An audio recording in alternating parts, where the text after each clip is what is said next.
कश्मीर की खामोश वादियों में जिला पुलवामा के एक सादा से गांव से उभरने वाला एक नाम ओवैस याकूब, एक ऐसा नौजवान जिसने हालात के शोर में भी अपने ख्वाब की आवाज को दबने न दिया।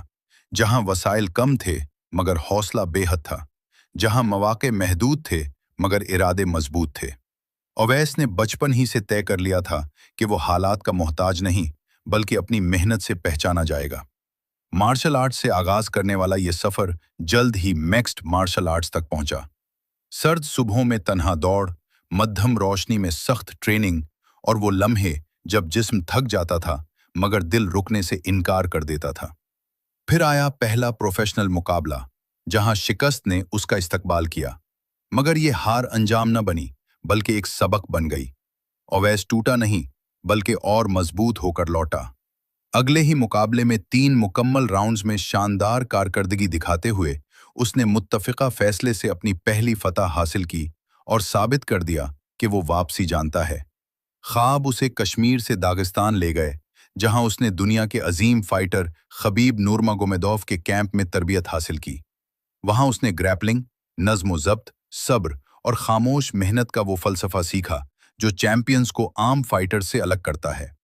इस तरबियत का असर जल्द नजर आया जब काज़ाकिस्तान की सरजमीन पर बैनुल अक़वामी मुकाबले में ओवैस ने 3 राउंड्स में जबरदस्त बर्तरी के साथ फतह हासिल की और कश्मीर का नाम दुनिया तक पहुंचाया। इसके बाद एक ऐसा मुकाबला आया जिसमें दूसरे राउंड में TKO के जरिए उसने अपनी ताकत, स्ट्राइकिंग और ग्राउंड एंड पाउंड से सबको हैरान कर दिया। फिर आया वो तारीखी लम्हा जब BRA कॉम्बैट फेडरेशन के आलमी स्टेज पर चीन में पहले ही राउंड में शानदार TKO के जरिए ओवैस याकूब ने साबित कर दिया कि कश्मीर का बेटा अब आलमी पिंजरे में अपनी शनाख्त बना चुका है। और फिर कल उज़्बेकिस्तान की सरजमीन पर एक और सख्त इम्तिहान, एक और मुकाबला और एक और फैसला कुन जीत। पहले ही राउंड में TKO ये महज जीत नहीं बल्कि एक यकीन था, एक तसलसल था।